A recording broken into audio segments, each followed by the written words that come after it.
हमारी क्या दिक्कतें हैं आप सब जानते हैं। अभी मंत्री जी ने भी कहा, बहुत सारी बातों का जिक्र हो गया, मैं उन बातों को नहीं दोहराना चाहता। बिहार तो बहुत पीछे है और हम लोगों का लक्ष्य है कि बिहार में भी ऊर्जा की उपलब्धता को बढ़ाएंगे। इसके लिए जो भी करना है वो हम करना चाहते हैं और हर क्षेत्र में, चाहे वो जनरेशन का क्षेत्र हो, ट्रांसमिशन हो, डिस्ट्रीब्यूशन हो, हर क्षेत्र में हमारी सरकार ने इनिशिएटिव लिया है। सब लोगों ने बताया जनरेशन के लिए हम जहां खुद भी इन्वेस्ट कर रहे हैं बरौनी में, एनटीपीसी के साथ मिलकर निवेश कर रहे हैं कांटी में, एनटीपीसी के साथ मिलकर निवेश कर रहे हैं नबीनगर में। इसके अलावा निजी क्षेत्र का भी निवेश हो रहा है। केस 2 बिडिंग की गई है 3 जगहों के लिए।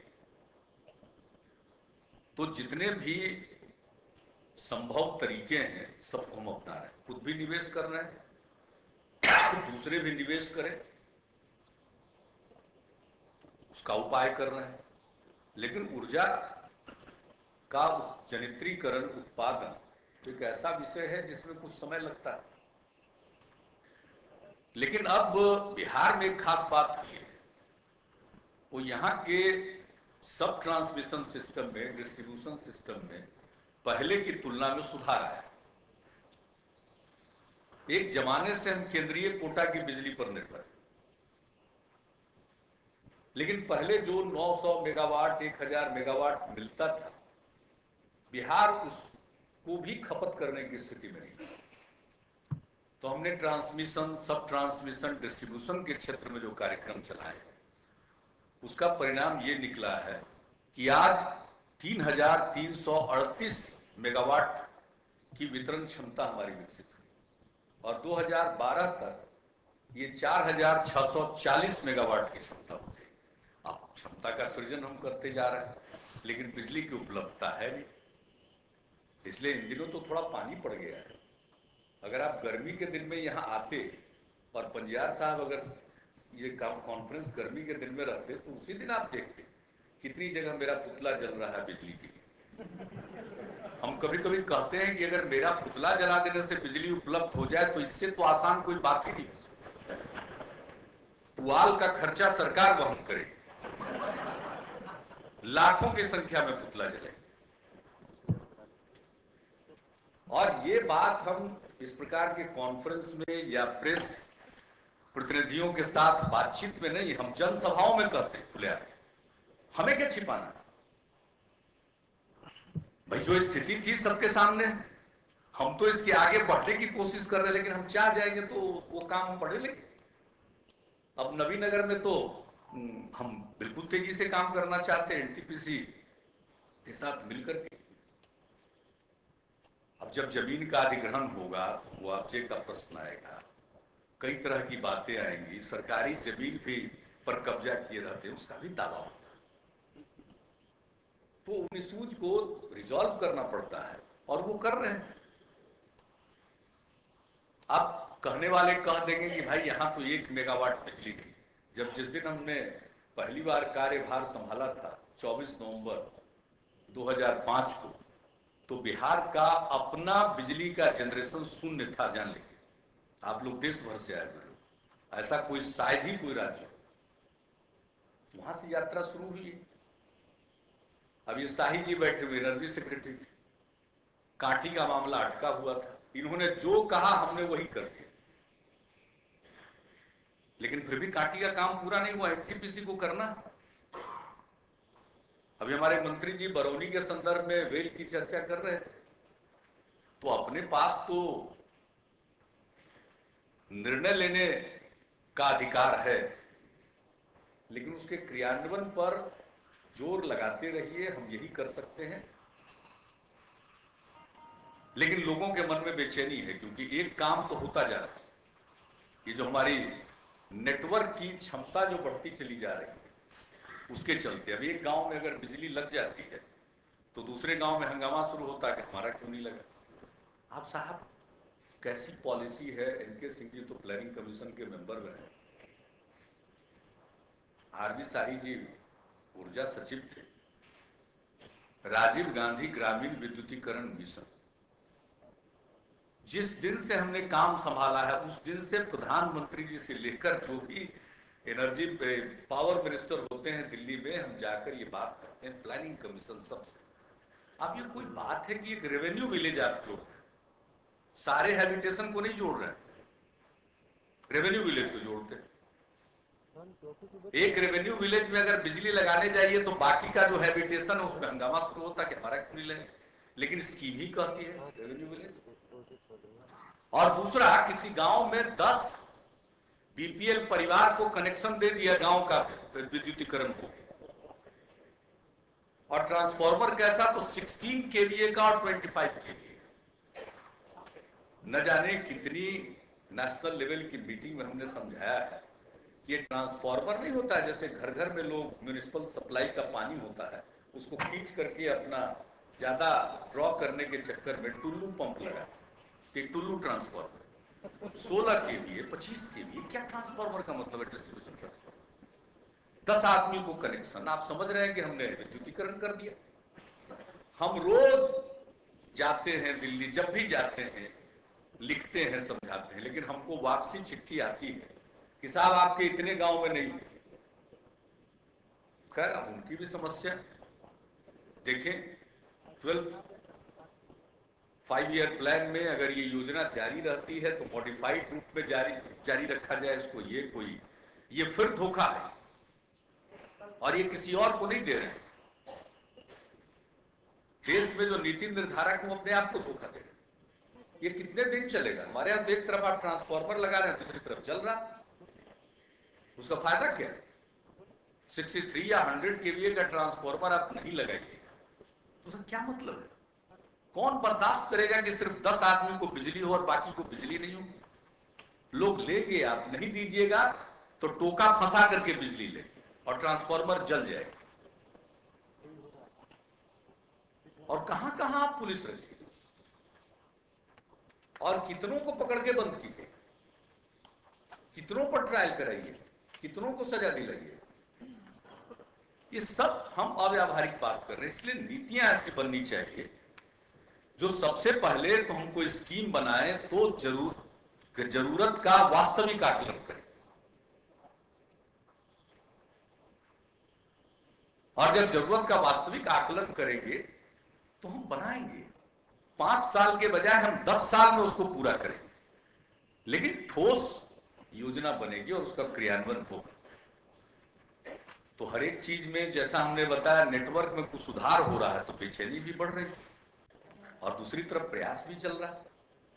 अब हमारे यहां तो बहुत जमाने से जो जितने भी कंडक्टर्स थे बदले नहीं गए। अब आए दिन जरा सा तेज हवा का झोंका आया, कंडक्टर गिर गया, खेत में कोई काम कर रहा है या बाहर कोई काम कर रहा है, कोई बिजली का तार गिरने के कारण उसकी मृत्यु हो जाती। इलेक्ट्रिसिटी बोर्ड में पहले कोई बिहार में था ही नहीं कि कोई आपकी गलती से कोई मर जाता है तो उसको कंपनसेशन भी देना। ये हमने करवाया शुरू कि ये तो देना होगा साहब आपको। तार आपका था, जर्जर तार है, झूल रहा है, हवा के झोंके में गिर गया, नीचे चलने वाले का कसूर नहीं है, उसके सिर पर गिरा, वो काल कवलित हो गया, तो कौन देगा उनको? तो ये सारी बातें भी नहीं थी हो रही। 72,000 किलोमीटर हमारे यहाँ जर्जर तार को बदलने के लिए राज्य सरकार की तरफ से हमने योजना बना दी और बिजली बोर्ड को कहा करना तो चाहते 3-4 साल लगेगा, सारे जर्जर तार बदल दिए जाएंगे। ट्रांसफार्मर जल जाता है तो उसको बदलने में भारी गड़बड़ी होती थी, तो हम लोगों ने कहा कि आप तय कर लीजिए कितने ट्रांसफार्मर्स की जरूरत आपको बनेगी, आप इन्वेंट्री मेंटेन कीजिए और एक निश्चित समय के अंदर आप ट्रांसफार्मर बदल दिया। क्योंकि होता क्या है कि अगर डिमांड ज्यादा है और सप्लाई कम है तो करप्शन को आना ही है। अगर जला हुआ 100 ट्रांसफार्मर है और आप दे रहे हैं 10, तो 10 ट्रांसफार्मर को इशू करने में तो कोई ना कोई तो पैसा कमा ही लेगा। तो ये नहीं होना चाहिए। जितना चले उससे ज्यादा हमारे पास इन्वेंट्री में ट्रांसफार्मर रहेगा तो चलेगा, तो तुरंत लगेगा। अगर नहीं लगा रहा है तो उसको आप पकड़ करके उस पर कार्रवाई कर सकते हैं। तो मैंने इसकी चर्चा इसलिए की, चाहे डिस्ट्रीब्यूशन ट्रांसफार्मर हो या जर्जर तार हो या डिस्ट्रीब्यूशन नेटवर्क हो, ट्रांसमिशन सिस्टम हो, सब ट्रांसमिशन सिस्टम हो या जनरेशन, सब चीजों पर। और ये तो हो गई साहब थर्मल का, हम हाइडल पर भी जोर दे रहे हैं। Non conventional energy, solar energy हो, बायोमास हो, कुछ भी हो, जिस तरह से भी जो भी उपलब्ध टेक्नोलॉजी, हम लोगों ने पॉलिसी बना दी और सब पर ध्यान दे रहे। लेकिन समस्या क्या है कि अभी हमको लगा कि देव साहब बोल रहे थे, उनको जानकारी मिली कि साहब ये जो बायोमास से बिजली पैदा की जा रही है उसको लोग 7 रुपये यूनिट, 8 रुपये यूनिट भी खरीद रहे। लोग तो खरीदते ही। जहां बिजली नहीं रहती है शाम में, वहां लोकल कस्बों में, बाजारों में लोग जिन सेट रखते हैं और वो एक से बिजली सब जगह देते हैं। वो पैसा नहीं देता है क्या? वो तो देता ही है। लेकिन जो सरकार या बिजली बोर्ड के द्वारा बिजली दी जाती है उसमें चाहिए वो सस्ता है। वो है एक मानसिकता। इसको बिजली के सचिव रहे महाराष्ट्र, ऐसा थोड़ी है कि महाराष्ट्र थोड़ा बेटर होगा, लेकिन मानसिकता तो कमोबेश हम सब हिंदुस्तानी है, सबकी एक ही समान है। और हम समझते हैं ये आदमी की मानसिकता है। अगर आपके पास ऑप्शन रहे कि सरकार सस्ता दे सकती है तो कोई महंगा नहीं लेना चाहेगा। तो ये जो समस्याएं हैं, अब आपने कहा एक और समस्या है, वो है बिल्कुल सामाजिक समस्या या उसे कह लीजिए मनोवैज्ञानिक समस्या।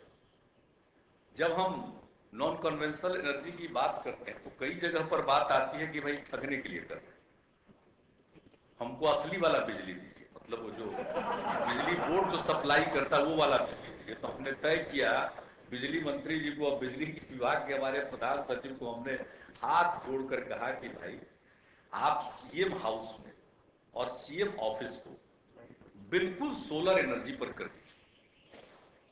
हमारा सोलर एनर्जी पर समूचा रहेगा सिस्टम पावर का, और इसको लोग देखेंगे। जब मुख्यमंत्री रहने लगेगा सोलर एनर्जी में और वो सोलर एनर्जी का ही इस्तेमाल होगा उसके, तब धीरे धीरे लोगों को लगेगा कि ठगने वाली बिजली नहीं है, ये भी बिजली है, ये भी ऊर्जा है, और ये अक्षय ऊर्जा है। जब तक सूरज है तब तक है। बायोमास से बिजली, गैसिफायर, ये सारी चीजें धीरे धीरे प्रचार हो रहा है। और हम लोग इसको तो प्रचारित करने के लिए भी जोर लगा, और सब चीजों के साथ। आजकल तो आणविक ऊर्जा पर बहस छिड़ी हुई, और खास करके जापान के बाद तो और लोग डरते हैं। लेकिन हम लोगों ने रजौली में एटॉमिक एनर्जी के लिए भी भारत सरकार से लिखा, लोग आकर देख गए, लेकिन बीच में फिर देखा कि कोई उस पर हरकत नहीं हो रही। अभी हाल में अखबार में देखा कि वहां के बारे में फिर भारत सरकार गौर कर रही है कि वहां पर एटॉमिक पावर के बारे में सोचे कि जब भी आए तो हर तरह से ऊर्जा आए, और ऊर्जा के बिना तो विकास हो गए। और हर आदमी को लगता, आपने कहा कि लोगों ने कहा कि भाई आजादी हमें आज मिली, तो पहचान हो गई। अब कोई नहीं रहना चाहता है अंधेरे में, और क्यों रहना चाहे, कोई नहीं रहना चाहता। और यहां तो हमारे यहां तो एक से एक एंटरप्रेन्योर है साहब। बाढ़ में जब गांव से लोग बाहर जाते हैं और बांध पर रहते हैं, तो बांध पर जब रहते हैं तो रिलीफ पड़ता है, साथ साथ हम लोग एनर्जी के लिए किरासन तेल भी बांटते हैं।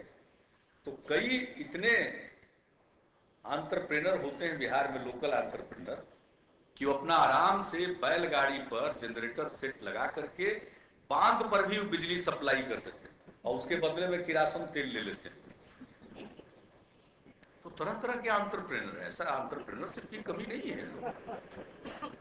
अरे यहाँ तो अद्भुत है। जरूरत है इस बात की कि हम अच्छे पॉलिसी के जरिए और एक एक चीज के बारे में अच्छा प्रचार। तो आज जो ये आप कार्यक्रम कर रहे हैं बहुत अच्छा, और मुझको बहुत ज्यादा खुशी है कि नेशनल रेगुलेटर भी आए हुए हैं, और हमारे नॉन कन्वेंशनल और रिन्यूएबल एनर्जी मिनिस्ट्री के सेक्रेटरी भी आए हुए हैं। सब लोग जो आए हुए हैं, इसका एक अच्छा माहौल बनेगा, वातावरण बनेगा, हर चीजों के बारे में जानकारी मिलेगी। और आईपीपी एआई के द्वारा भी एक प्रेजेंटेशन दिया गया है। भाई हम तो खुद छूट दे रहे हैं, लेकिन छूट देने की हमारी जितनी शक्ति है हम उतना ही दे सकेंगे। हमने आपका प्रेजेंटेशन देखा, जो भी हमसे संभव है उतनी रियायत देने को तैयार है। और हमारे यहाँ कुछ प्राइवेट सेक्टर के लोग भी आए, लेकिन आप जानते हैं जमीन तो एक समस्या देश भर में, तो धीरे धीरे वो रिजॉल्व होता। और दूसरी समस्या हमारे यहाँ है, आप सब लोग बैठे हुए भाई, कोल लिंकेज। अब वो कोल लिंकेज बिहार को मिलता, हमारे तो अभी अपने जो सरकार लगाने जा रही है बरौनी में, उसका भी कोल लिंकेज फाइनलाइज नहीं हुआ, जैसा हमको डिपार्टमेंट ने बताया। तो कोल लिंकेज बहुत जरूरी है, उसके बिना तो होता नहीं है। बाकी सब सोर्सेज तो हम करने की कोशिश ही कर रहे हैं। अब ये जो गन्ना पर आधारित जो उद्योग है, तो हमारे बहुत प्रस्ताव आया था एथेनॉल का। खैर भारत सरकार ने पॉलिसी बना दी, ऐसा ऑर्डर निकल गया, हमने कानून में संशोधन किया कि एथेनॉल बनाया जा सकता है। उस पर भी 4 साल बीत गया, मंजूरी नहीं, और हमको भी मालूम है कि लोग मंजूरी देंगे। तो लगे हुए हैं हम लोग कि शायद कुछ मिल जाए। तो जितने प्लांट लगाने वाले लोग थे, उस सब ने को जनरेशन की बात रखी। और अकेले गन्ना पर आधारित उद्योगों में जो हमारे यहाँ प्रस्ताव था उसमें, और एथेनॉल जो प्रोड्यूस करने वाले थे, कुल मिलाकर के 2000 मेगावाट बिजली का को जनरेशन, लगभग 600 मेगावाट 650 मेगावाट की जरूरत उनको खुद की होती, बाकी 1400 मेगावाट तो हमारे ग्रिड में आते। तो हम लोगों ने ऐसा नहीं है कि कोशिश नहीं, और फोकस कोशिश करें। और इस सम्मेलन के बाद जो हमारे पंजियार साहब हैं, इसके बारे में जो भी सुझाव देंगे, आप सब लोगों के सुझाव के अलावा अगर पॉलिसी के लेवल पर जो कुछ भी करें, हाँ जो सुधार के कार्यक्रम हैं, बिजली बोर्ड के पुनर्गठन की बात है। आप लोग कहते हैं अनबंडलिंग, हमने कहा रीऑर्गेनाइजेशन। अनबंडलिंग में लोगों को तकलीफ होती थी, सबसे अनबंडल कर रहे हैं, कोई चीज बंडल है, बोझा बांधा हुआ उसको खोल देंगे। तो हमने कहा ठीक शब्द नहीं, पता नहीं कैसे चल गया होगा, आजकल तो कंप्यूटर लैंग्वेज भी है। तो हम लोगों ने कहा कि पुनर्गठन कीजिए, और हमने अपने बिजली बोर्ड में जितने हमारे ऑफिसर हों, इंजीनियर हों, अन्य हमारे दूसरे कर्मी हों, सबको हमने कहा कि उनकी जो सेवा शर्तें बिजली बोर्ड के कर्मी के रूप में थी, वही सेवा शर्तें अक्षुण्ण रहेगी, उस पर कोई प्रभाव नहीं पड़ेगा। लेकिन अब देश भर में बिजली बोर्ड का पुनर्गठन हो गया, हमारे यहाँ पुनर्गठन न हो, तो पहला ही सवाल पूछते हैं लोग कि आपको क्या मदद दी जाए, तो करना तो बहुत आवश्यक है। तो खैर अब अंतिम रूप से लोगों ने प्रस्ताव बनाया है, न जाने कब का हमारा निर्णय है, 2007 में ही हम लोगों ने सिद्धांत रूप में निर्णय ले लिया था। बाकी हमारे यहाँ बैठे हुए हैं वित्त विभाग के भी प्रधान सचिव, इन लोगों ने अच्छा ही करते हैं, 3-4 साल अगर किसी चीज का अध्ययन करते हैं तो बुरा क्या है। लेकिन मेरा कहना है कि 3-4 साल अध्ययन करते हैं तो कुछ एक्सपर्टीज आना चाहिए, उसका फायदा हमें मिलना चाहिए। क्योंकि हमारा टर्म तो 5 ही साल, वैसे लोग कोशिश करते रहते हैं कि 5 साल के पहले ही भगा दे किसी तरह से। लेकिन अगर मान लीजिए भगाने में कोई कामयाब नहीं हुआ तो 5 ही साल, तो आप लोग 4 साल अगर बैठ जाइएगा कोई निर्णय लेने, तब तो हुआ विकास। और लोग हम ही लोगों से प्रश्न पूछते रहते, कोई किसी से प्रश्न नहीं, स्वाभाविक है, लोकतंत्र है। तो खैर मुझे इस बात की खुशी है कि ऊर्जा मंत्री जी बैठे बैठे बगल में बोल रहे थे कि अब मंत्रिमंडल के लिए हम लोगों ने प्रस्ताव भेज दिया, तो मुझे जरूर 1-8 दिन के अंदर हमारा कार्यालय उसको मेरे सामने पुटअप करेगा, और हम पहली फुर्सत में चाहेंगे कि इसको स्वीकार किया जाए। और मैं दोहरा कर अपने बिजली बोर्ड के अध्यक्ष बैठे हैं, कहीं लोग परेशान न करें, मैं बिजली बोर्ड के तमाम इंजीनियर और कर्मियों को कहता हूं कि उनकी सेवा शर्तें अक्षुण्ण रहे। और दूसरी बात है कि पॉलिसी सरकार को बनाना, और पॉलिसी क्या होगी इसके लिए जनता वोट देती है। जरा अपनी अपनी सीमाओं को सबको समझना चाहिए। अपनी अपनी सीमाओं को लोग नहीं समझते। भाई कौन सी नीति होगी, कौन सा कानून बनेगा, ये काम निर्वाचित सरकार का होता है और इन्हीं पॉलिसीज पर जनता किसी को चुनती है या सत्ता से निकाल बाहर करती है। ये काम किसी और को नहीं दिया जा सकता। राय सब दे सकते हैं, सुझाव सभी दे सकते हैं, और कोई भी सरकार ऐसी नहीं होगी जो लोगों के राय के बगैर खुद करे, क्योंकि हर चीज के विशेषज्ञ होते हैं और वो जब राय देते हैं, और आज इतने लोग विशेषज्ञ जुटे हुए हैं और सब लोग इसी बात को कह रहे हैं, तो जरूर जब इतने लोग कह रहे हैं तो सही कह रहे हैं।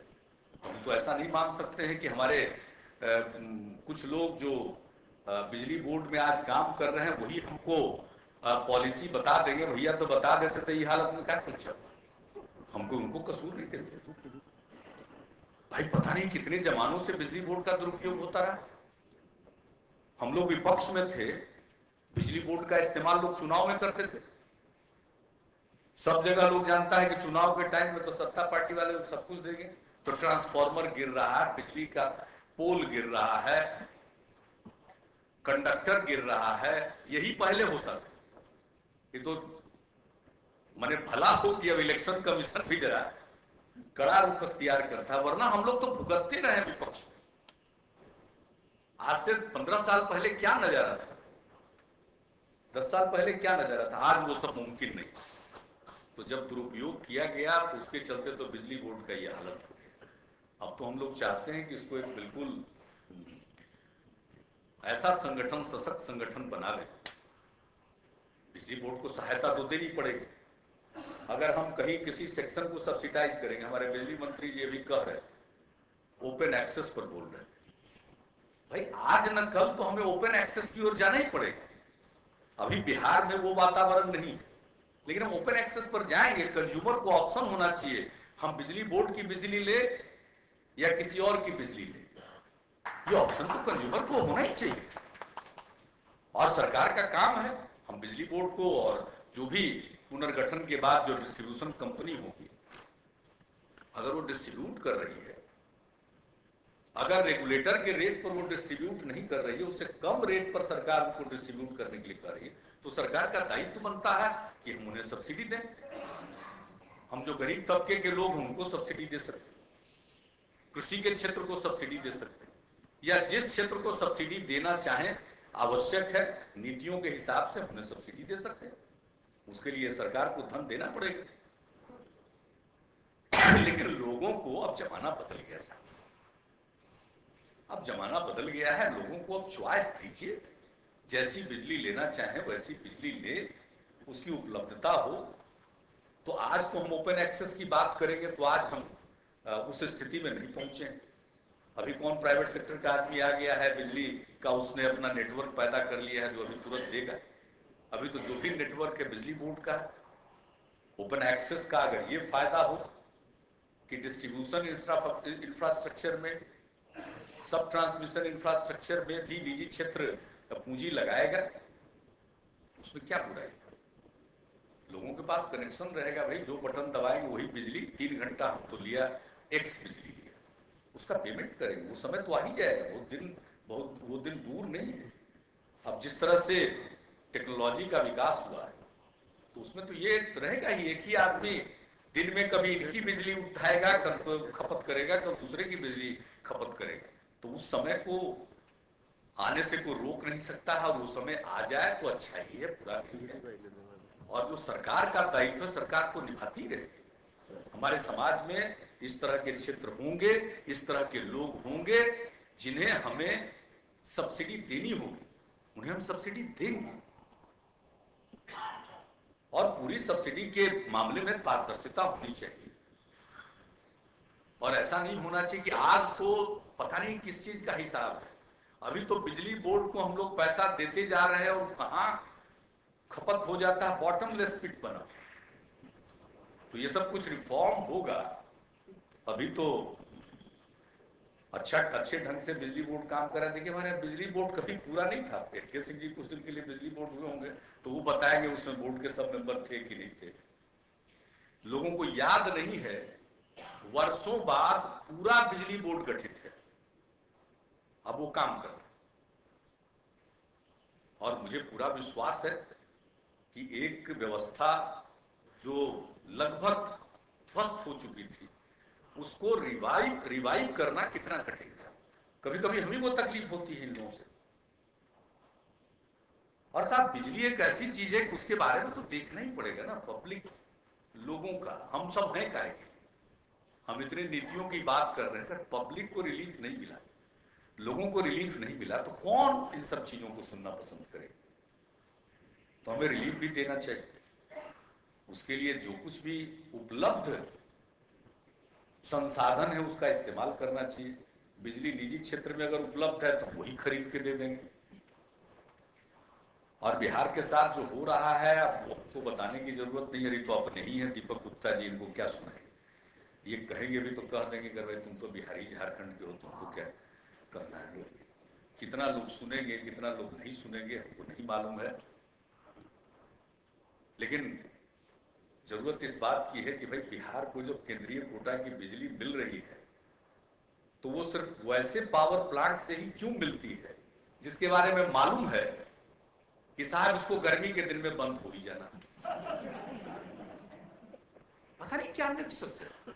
और बराबर बताया जाता है बांग्लादेश के साथ ही गंगा नदी के में बराज बना दिया गया, पानी के बंटवारे का सहमति हो गया। पता नहीं बिहार की जबरदस्त आवाज उठनी चाहिए थी। अब उसकी समस्याएं अलग हैं, जो हुआ उससे पैदा होती है वो तो एक अलग विषय है, लेकिन अब उसमें जब बांग्लादेश को पानी जाता है तो उनका एनटीपीसी का प्लांट फरक्का में प्रभावित होता है। ये कहलगांव से कुछ बिजली देते हैं साहब तो उनका कोयला का स्टॉक नहीं। तो यानी बिहार को उन्हीं जगहों से जोड़ा गया है जहां प्रतिदिन कुछ न कुछ समस्या है। ऐसा हमको लगता है दिल्ली में बैठे हुए लोग सोचते होंगे कि भाई तुम लोग काम कर रहे हो तो कुछ समस्या को भी झेलते रहो, अच्छा रहेगा। समस्या से झेलने की आदत है, लेकिन इतनी समस्या मत पैदा कर दीजिए कि सफर सिर्फ बिहार ही करता रहे। तो खैर सभी विषयों पर चर्चा हुई है और मैं तो इस बात की तरफदारी करूंगा कि हम लोगों को कोयले पर आधारित बिजली पर बहुत अधिक अपने को निर्भर नहीं रखना चाहिए, अक्षय ऊर्जा की ओर ध्यान देना चाहिए। दूसरे प्रकार के जो स्रोत हैं उस पर हमें ध्यान देना चाहिए और वही शायद ज्यादा टिकाऊ होगा। लेकिन फिलहाल थर्मल पावर का जो क्रेज है आप उसको रातों रात खत्म भी नहीं कर सकते हैं, जिसका हमने जिक्र भी कर दिया। वो जब तक जो बिजली का तार दौड़ करके दूर दूर से वो दिखाई नहीं पड़ता है इंफ्रास्ट्रक्चर, लोगों को लगता है कि आप लोगों ने ठीक कहा कि भाई अब ग्रिड के बजाय अलग अलग इंडिपेंडेंट होना चाहिए, हम लोग भी चाहते हैं। और कुछ जगहों पर जब प्रयोग के तौर पर दिखलाकर उसकी कामयाबी को हम लोग प्रदर्शित करने में सफल हो जाएंगे तब जरूर लोगों का आकर्षण बढ़ेगा। तो आप आए और मुझे पूरा विश्वास है कि इसी प्रकार से पंजियार साहब आगे भी लोगों को बुलाते रहेंगे और लोगों को बुलाइए पंजियार साहब। और यहाँ भी हमारे जितने ऊर्जा के क्षेत्र में लगे हुए सरकारी अधिकारी हों या इंजीनियर्स हों या दूसरे काम करने वाले लोग हों या ऊर्जा के क्षेत्र में जितने लोग रुचि रखते हों इन्वेस्ट करने में, वैसे लोगों को भी और कंज्यूमर्स को भी कभी कभी उनको भी बताना चाहिए। और ऐसे तो जो ज्यादा समझदार आदमी होता है वो ज्यादा बोलता है, इसमें कोई शक नहीं है। यहाँ तो हम देख रहे हैं कि मीटिंग में भी सब उद्यमी लोग बैठे हुए हैं, लेकिन जरा सा बढ़ेगा तो थोड़ा के बाद बयान तो दे ही देते हैं। पता नहीं कस्टमरी स्टेटमेंट देते हैं अपने कंस्टिट्यूएंसी को एड्रेस करने के लिए लोग, या सचमुच करते हैं। तो आपसे हम अनुरोध करेंगे कि इन लोगों के साथ प्रॉपर इंटरेक्शन होना चाहिए और वर्तमान स्थिति को समझते हुए हम क्या कर सकते हैं और जो भी बेहतर हम लोग कर पाएंगे, आपका सुझाव हमारे लिए बहुत ही बहुमूल्य होगा। और आप सब लोग जो जितने लोग बिहार के बाहर से यहाँ पर आए, मैं उन सब लोगों का अभिनंदन करता हूँ। अपनी तरफ से बिहार के लोगों की तरफ से बहुत बहुत धन्यवाद।